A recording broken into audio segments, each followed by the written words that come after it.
Ďakujem a otváram priestor na vaše otázky. Ako prvý sa hlási Vlado Thank you very Lichvar. much. Now I open up for your questions. Vlado Lichvar, TA3 Slovak Dobrý deň, TV. Vlado Lichvar, televízia teatry. Good morning, Mám otázku TA3 na TV. I have a question ešte úradujúceho for predsedu OBS Miroslava the Lajčáka. Chairperson-in-Office, Mr. Máme Lajčák. to slovenské predsedníctvo Slovak úspešne za sebou v roku chairmanship 2020, ale is budeme stále successfully tou almost súčasťou over, but predsedníckej we will trojky. Ak remain by ste the mohli part of vysvetliť, the čo to chairmanship znamená, aké budú trojka. naše Could you povinnosti, explain aké what budú it is naše about, úlohy. what Mám our ešte jednu roles otázku and na responsibilities albánskeho will be? premiéra I have Ediho one Ramu. question Ako je vaša krajina for pripravená Albania's na Prime Minister. predsedníctvo v How roku is your country 2020 a prepared kde možno for vidíte the najväčšie 2020 výzvy, ktoré pred chairmanship, vami ležia? and where do you see the greatest challenges ahead of you? Chcel by som povedať, že ten mechanizmus trojky je veľmi užitočný nástroj, ktorý garantuje kontinuitu medzi jednotlivými predsedníctvami. Trojka sú teda tri krajiny, predchádzajúce predsedníctvo, súčasné predsedníctvo a nastupujúce predsedníctvo. To znamená, pre Slovensko budúci rok bude našim tretím rokom trojke. A už so skúsenosťami krajiny, ktorá má predsedníctvo za sebou, budeme pomáhať dvom krajinám, teda tej, ktorá ho vykonáva, Albánsko, a tej, ktorá sa pripravuje, Švédsko, na výkon svojho. Ale nie len to. Zároveň OBSE má dva partnerské formáty. Ten jeden formát je s krajinami stredomorského regiónu a za ten zodpovedá nastupujúce predsedníctvo. To znamená, my sme v minulom roku už boli zodpovední za to stredomorské partnerstvo. A ten druhý formát sa volá Azijská kontaktná skupina, a to je formát spolupráce medzi OBSE a azijskými partnermi. A tam zase za tento zodpovedá odchádzajúce predsedníctvo. To znamená, že v roku 2020 toho, že budeme teda spoločne sa radiť o politických rozhodnutiach, o personálnych rozhodnutiach, budeme mať zodpovednosť za to azijské decisions will be responsible for the Asian partnership, including for the organization of the annual conference at the ministerial level with our partners in Asia. I have to say that this format is very good in terms of planning, in terms of predictability, and really is helpful for the country which is in the process of preparing to take up the chairmanship.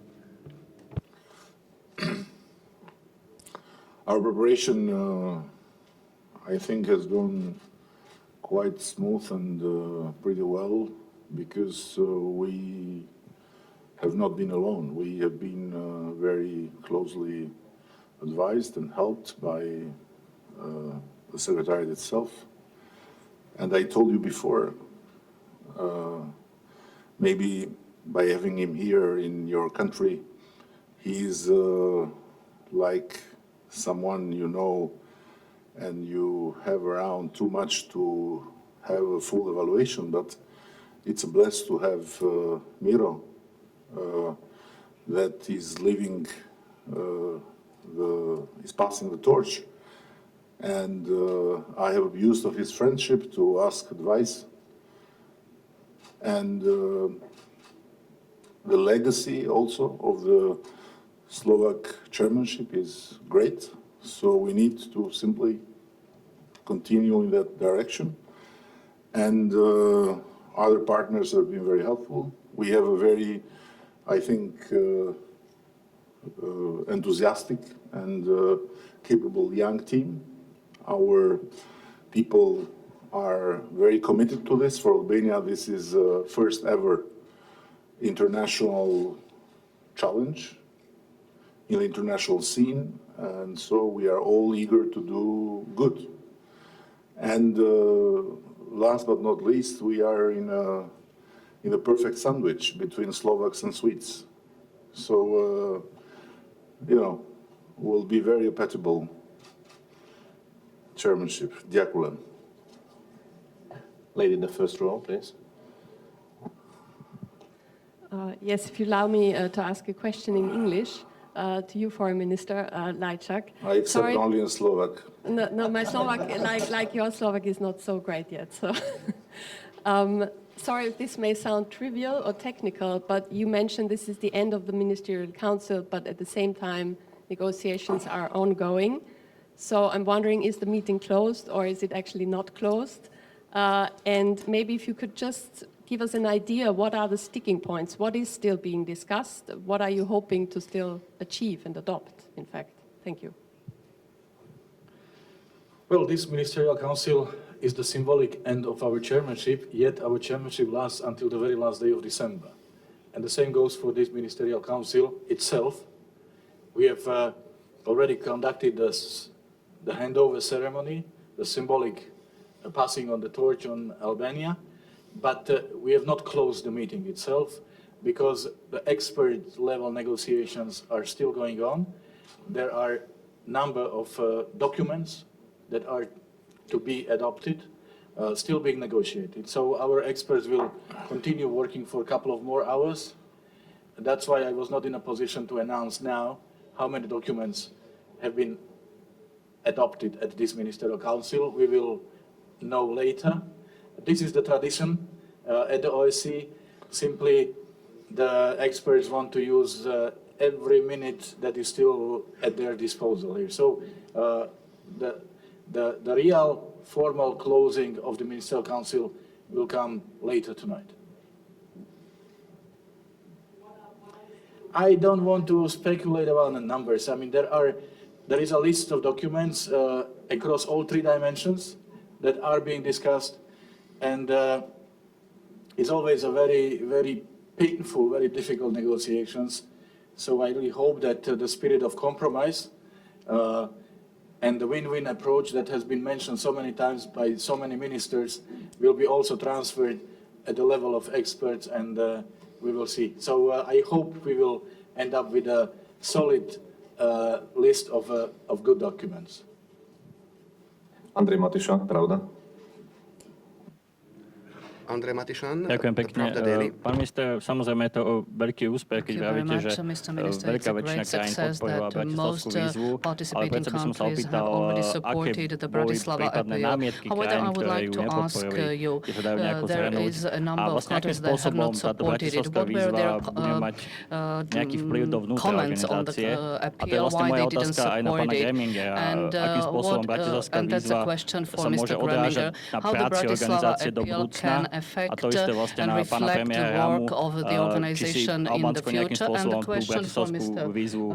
Rama, is Albania somehow going to take the ownership of this Bratislava appeal and get inspired from it in its future work? The traditional work is that you come up with a proposal, you table it, then you negotiate it, you change words, wordings, delete something, add something, and at the end of the day, all 57 countries must approve it. The Bratislava appeal is something different. I wanted to end up with a document that would symbolize our priorities, which means more dialogue, more willingness for compromise, more political willingness to fulfill the Helsinki commitments. I said, this is my document. We are not going to negotiate it. Anyone who wants to endorse it is welcome, and it will make us happy.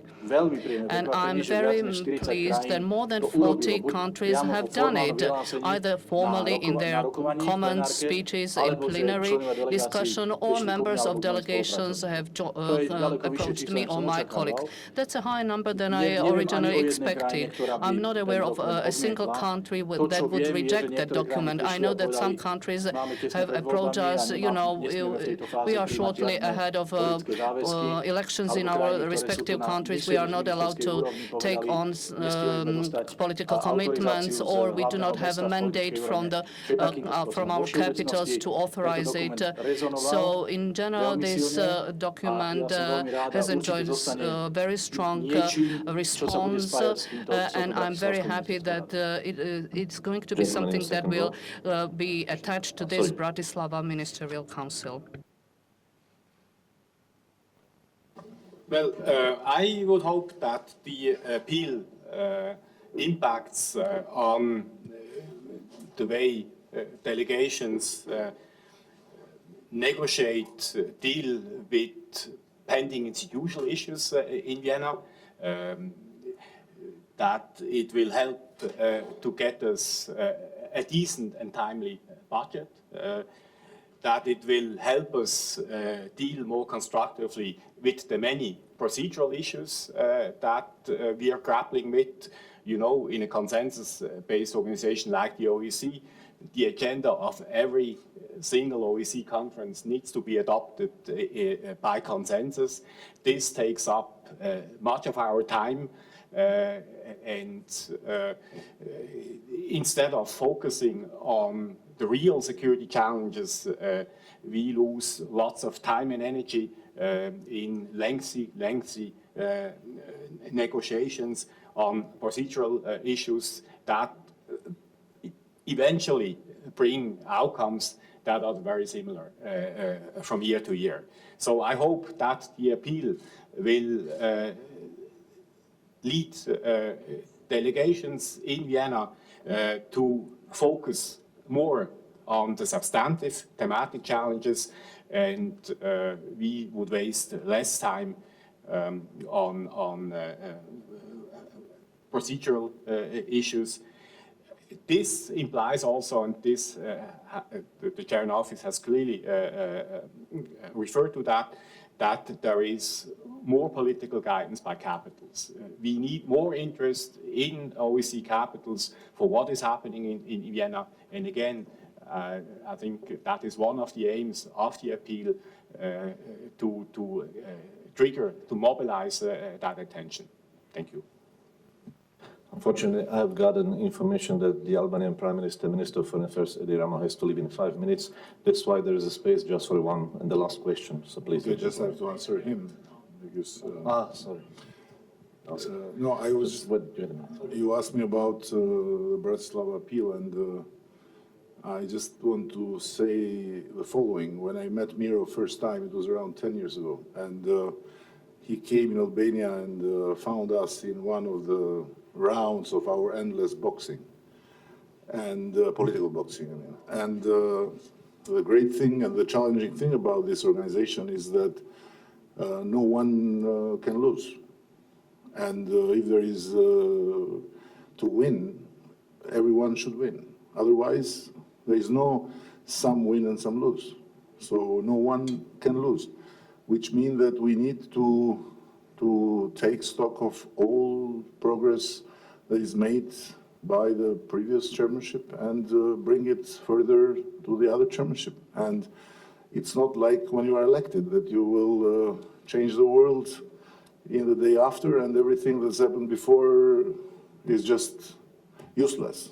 It's the other way around. Everything that has been done before is very, very useful, and possibly we might add something to it with the help of everyone. And so it's OSCE is an organization of a great impact on everyone to cultivate patience and to understand compromise by pain, not just by necessity, but by pain. So possibly we'll have more compromises, and possibly we'll have more will of listening to each other, and it will go further and further with other chairmanships to come. So for sure, we have the highest appreciation of what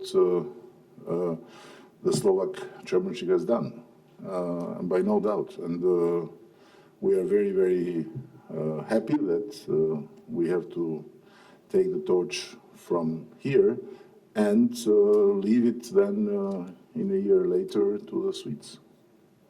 So now the last question. Thank you. I'm Tabriz Jafarov. I'm an independent expert in international law. First of all, I would like to thank you to the chairmanship and for this Ministerial Council, and I think that it is a positive example organizing. You did it. My question is about the implementation of the decisions of the OSCE, that is according to the international law and the principles and norms of the international law. But so many decisions you have, but we cannot, maybe you cannot implement them. And that's why, therefore, lots of the parts of the OSCE region we see separatism and separatist movement. Regard to the countries which violate the norms and principles of the international law and also decision of the OSCE, and yet we are saying you have to respect it, etc. But what time we'll say that you will do it, you will respect it, otherwise we will make to respect or do it. And how do you think about that, Mr. Minister of Foreign Affairs and also Mr. Secretary General? If you want, Mr. Excellency, you can answer to this question that what is your plan, what is your actions on this issue? Thank you very much for your attention. Well, OSCE is an organization which is based on consensus. As you know, every decision has to be agreed by all 57 participating states. OSCE has no mechanism for enforcing its solutions. Well, it's very difficult to enforce solutions even for the Security Council of the United Nations nowadays. But if something has been agreed by 57, it becomes part of the OSCE's commitments. And it generates a political commitment and also the political pressure. Then all this adds to the framework or code of conduct, if you wish, that regulates the behavior of the country. If you violate it, it's written what you should do and what you should not do, and it's clearly visible that you have violated it. So it's the moral pressure, it's the political pressure, and also the moral and political responsibility. So I wish we were in a position to enforce every document we have adopted, not only within the OSCE, but also with other international organizations. At the same time, we shall try to create an environment that will not allow states, countries, particularly to violate these conditions or their commitments and walk away without any consequences. So this is what we are trying to do. It's a process, step-by-step process, and the more times we are able to agree on some rules, agree by 57, the stronger this framework will be. It's true that the OSCE has many assets, but we have no sticks and hardly any carrots to offer. However, what we do, and we do it on a very systematic and regular basis, we hold states accountable. You have a permanent council every Thursday morning. You have current issues. There, any state is free to hold another state accountable in terms of principles and commitments of the OSCE. This is happening on a weekly basis. On hard security issues, this is done in the FSC. The MC is another forum where this is happening. So, yes, no sanctions, no sticks, but at least I think a very powerful platform to hold states accountable and to remind them of their principles and commitments. Whatever is this thing? Last question is about culture, because now OSCE member states have many countries which have same bad experience. You don't know Enver Hoxha, and it's good for you. Okay. Let me answer. Believe me. Please do not interrupt the press conference. Believe me, there is nothing compared to Enver Hoxha. So don't compare anyone that is within the OSCE to Enver Hoxha, because then you don't know anything about history. Nothing. So no, firmly no. You don't know Enver Hoxha. You don't know, and better for you. So I want to say the following: that OSCE is not a parliament of winners and losers of election. And it's a body based on consensus and on the goodwill of everyone, and of course has no instruments to impose anything when it comes to singular states. But for sure, and I come from a country where OSCE has played a fundamental role in the transition from communism to democracy, and I can tell you. If I would try to imagine Albania without the OSCE presence and without the OSCE systematic efforts, would not be the country we have today in terms of capacity to protect values and to stick to the roots. And the last thing I would say is that it's not a direct power to impose anything, but it's an indirect force, because it influences others that have maybe more leverage while is reporting or is standing on issues and on matters. So, yeah, it was an organization I didn't like at all in the beginning when I entered politics. But now I learned by experience to really admire and to respect, because it's really a force for good. And this is, by no doubt, the basic value of OSCE. Okay, it may look very boring sometimes, but it's very, very useful and is healing. Thank you. Thank you, Mr. Prime Minister. I know there are some other requests for the questions, but unfortunately we are under the time pressure, so we have to finish the press conference. Thank you for attending and have a nice day.